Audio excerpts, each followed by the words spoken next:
Pemirsa, Austria kembali menerapkan lockdown pasca gelombang keempat COVID-19 melanda Eropa. Lockdown secara penuh diterapkan mulai 22 November selama 10 hari. Pasar Natal yang baru saja dibuka bahkan harus ditutup kembali.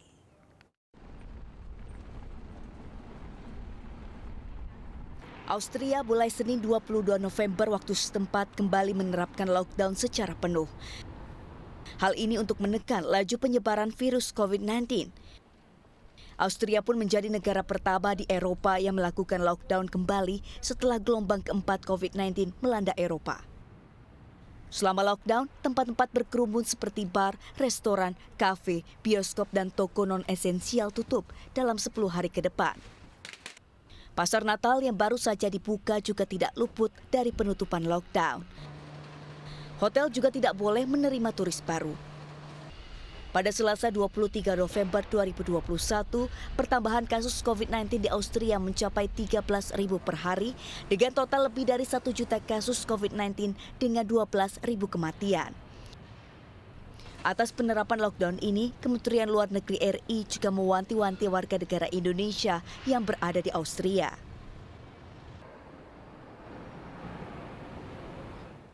Gelombang protes terkait pandemi COVID-19 terjadi di Eropa. Di sejumlah negara, warga memprotes lockdown dan aturan wajib vaksin.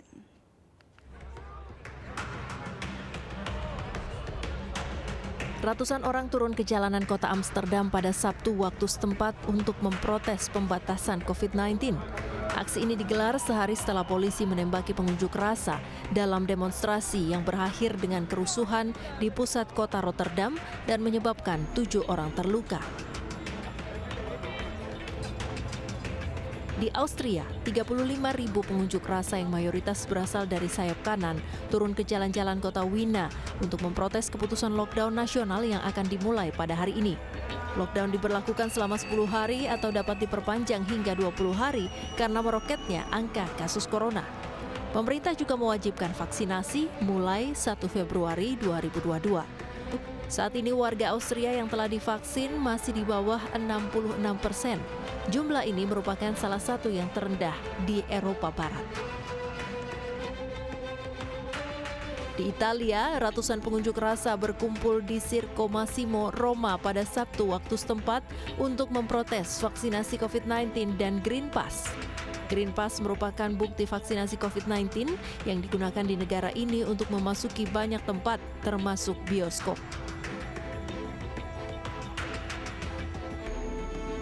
Di Makedonia Utara pada Sabtu malam, ratusan warga menggelar demonstrasi damai untuk memprotes aturan pembatasan karena kenaikan angka infeksi corona. Protes juga dilakukan terkait aturan wajib vaksinasi COVID-19. Menurut demonstran, aturan ini melanggar hak mereka.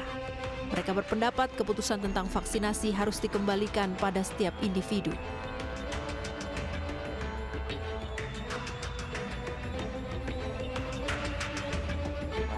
Ya, pemirsa, Jerman kembali mencatat rekor COVID-19 dengan lebih dari 50.000 kasus selama 24 jam terakhir pada Kamis 11 November 2021. Vaksinasi yang rendah di Jerman disebut menjadi pemicu kenaikan kasus. Jerman kembali mencatat rekor COVID-19 dengan 50.196 kasus selama 24 jam terakhir hingga Kamis 11 November 2021. Pemerintah Jerman menyebut lonjakan ini spektakuler. Menurut otoritas kesehatan Jerman, angka itu merupakan kasus harian pertama yang menembus lebih dari 50.000 sejak pandemi dimulai tahun lalu. Meski kasus melonjak, pemerintah pusat enggan menetapkan penguncian wilayah. Mereka memilih meningkatkan program vaksinasi. Namun vaksinasi yang rendah di negara Jerman disebut menjadi pemicu kenaikan kasus. Hingga kini hanya ada 67% penduduk yang sudah divaksinasi secara penuh. Sejauh ini secara kumulatif kasus COVID-19 di Jerman mencapai 4,91 juta dengan 97.203 kematian. Kenaikan kasus di Jerman terjadi saat sejumlah negara Eropa mengalami lonjakan COVID-19.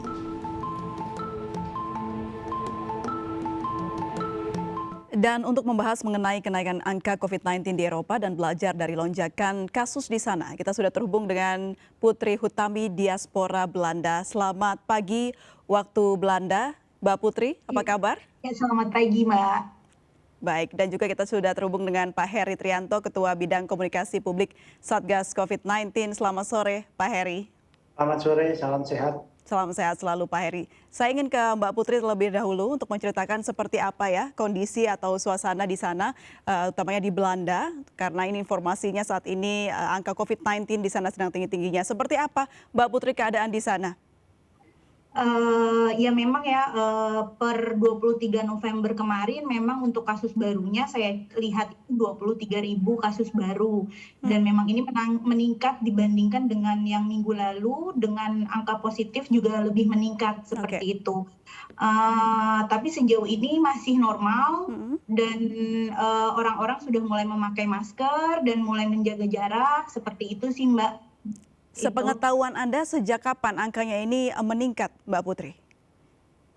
Dimulai dari awal November ya, karena sehabis itu di 13 November mulai ada pemberlakuan aturan yang baru seperti itu. Jadi di awal November mulai meningkat, lalu sampai di kemarin yang tertinggi itu 23.000 kasus baru seperti itu. Kalau Anda melihat atau membaca atau juga mendengar dari informasi-informasi yang ada di Belanda, penyebab dari tingginya angka penyebaran COVID-19 ini apa kira-kira, Mbak Putri? Oke, jadi kan kita tahu ya, virus kan sebenarnya tidak terlihat kasat mata gitu ya. Nah, tapi kan karena virus COVID ini penularannya cepat, dan seperti kita tahu, untuk negara Belanda sendiri beberapa bulan terakhir itu pada saat Agustus sudah mulai melonggarkan kebijakan-kebijakan seperti tidak menjaga jarak itu sudah mulai dihilangkan untuk menjaga jarak 1,5 meter, lalu masker itu hanya untuk pada saat transportasi umum, terus tatap muka itu seperti kuliah, lalu meeting, rapat itu sudah mulai. Dan apalagi sekarang cuaca sudah mulai dingin, jadi untuk kegiatan itu berada di dalam ruangan. Jadi mungkin dimulai dari situ sudah ada peningkatan COVID-19-nya. Seperti itu, Mbak. Baik, saya ke Pak Heri Trianto. Pak Heri, ini mendengar bagaimana atau berkaca pada apa yang dilakukan Belanda untuk melonggarkan aktivitasnya ketika COVID-19 landa ini, persis sekali apa yang sedang kita lakukan sekarang. Nah, antisipasinya Pak supaya kita tidak menuju atau sama mengarahnya seperti Belanda, seperti apa? Iya, benar. Kita dalam 2 pekan terakhir ini benar-benar memperhatikan apa yang terjadi di Eropa, dan itu sudah menjadi perhatian Presiden Jokowi dalam beberapa kali rapat terbatas ya, untuk memastikan bahwa kita harus berhati-hati dengan situasi ini. Dan tadi sebagai disampaikan oleh Mbak Putri yang juga dokter ya di sana, bahwa ini terjadi karena pelonggaran protokol kesehatan yang terjadi di Belanda. Nah, kami rasanya sih di Eropa hampir semua negara mengalami peningkatan. Kami sudah mengumpulkan data juga di Prancis, Jerman, Belanda, sampai Inggris kayak gitu. Tetapi satu hal yang patut kita perhatikan, kenaikan kasus terjadi tetapi tingkat kematian relatif stabil. Artinya apa? Bahwa vaksinasi yang masif terjadi di sana sebenarnya cukup efektif dalam menekan kematian, tetapi tidak menekan tingkat penularan, karena pada saat yang sama di Eropa protokol kesehatan sudah dibebaskan ya. Orang keluar tidak perlu memakai masker, orang nonton sepak bola kalau kita lihat di TV juga tidak pakai masker. Ini sangat masuk akal jika kemudian terjadi penularan. Bagaimana kemudian di Indonesia? Ya tentu saja kita tidak bisa menjadikan apa yang terjadi di Eropa ini sebagai bahan refleksi, bahwa untuk memastikan tetap waspada karena COVID ini masih ada. Karena kalau kemudian penularan terjadi secara masif, kami perhatikan beberapa negara di sana, 7 negara diantaranya sekarang sudah melakukan restriksi ya terhadap masyarakat, termasuk lockdown nasional untuk Austria, kemudian Jerman juga membatasi restoran, Belanda melakukan lockdown parsial, Prancis mewajibkan penggunaan sertifikat vaksin, dan seterusnya.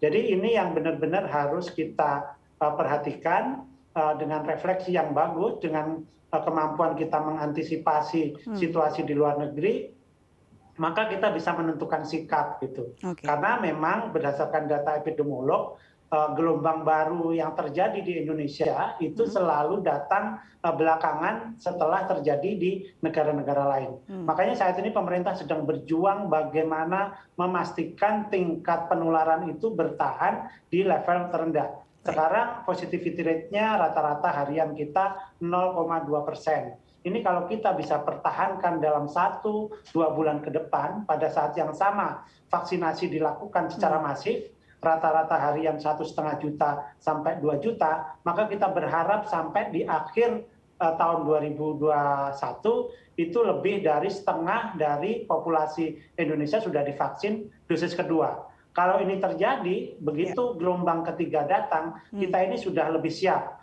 Dalam arti lebih siap untuk menekan keparahan. Kita bisa melindungi kelompok rentan, kelompok lansia yang risiko kematiannya lebih tinggi. Jadi ini yang terjadi di Eropa, penularan lebih tinggi tetapi kematian stabil. Tentu saja kita tidak berharap terjadi penularan lebih tinggi, tetapi kemudian memastikan jika terjadi jangan sampai menimbulkan fatality risk yang besar. Demikian, Mbak. Baik, tadi sempat disebutkan oleh Pak Heri begitu kalau di Belanda saat ini juga sedang melakukan lockdown parsial. Mbak Putri, seperti apa aturan kebijakan yang diberlakukan saat ini di sana dalam berkegiatan?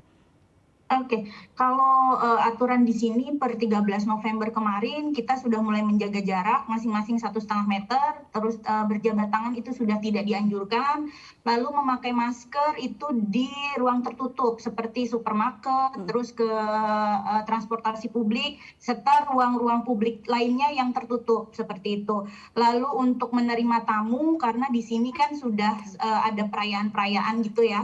Nah itu kalau untuk menerima tamu hanya maksimal dalam satu ruangan itu 4 orang.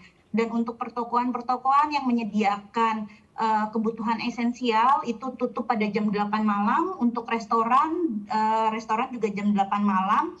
Dan untuk pertokoan yang menyediakan non-esensial itu sudah tutup pukul 6 malam. Lalu tidak ada penonton pada saat event olahraga. Untuk kegiatan event seni budaya, terus tempat rekreasi itu tutup pada jam 6 malam. Serta untuk pemberlakuan Corona Check Application, jadi seperti Peduli Lindunginya Indonesia, itu diberlakukan itu untuk makan di tempat restoran, untuk ke tempat rekreasi, serta untuk kegiatan seperti seminar yang ada di ruang tertutup, seperti itu. Untuk saat ini, serta kemungkinan juga kalau misalnya bisa bekerja dari rumah, nah itu sebisa mungkin bekerja dari rumah. Lalu jika ada gejala COVID, maka sebaiknya memang di rumah dan secepat mungkin untuk segera melakukan tes. Ya, dari kebijakan dari pemerintah per 13 November seperti itu. Baik, ya karena memang angka penyebarannya cukup tinggi, yaitu 23.000 per hari ya Mbak Putri ya. Jadi mengharuskan untuk mengurangi aktivitas dan membatasi aktivitas. Baik, saya ke Pak Heri. Pak Heri, kalau melihat bagaimana yang dilakukan atau pemerintah memberikan kebijakan, apa yang bisa kita contoh dari kebijakan yang dilakukan oleh pemerintah Belanda? Namun jangan dijawab dulu Pak Heri, kita harus jeda terlebih dahulu. Tetap bersama kami pemirsa di MNC News.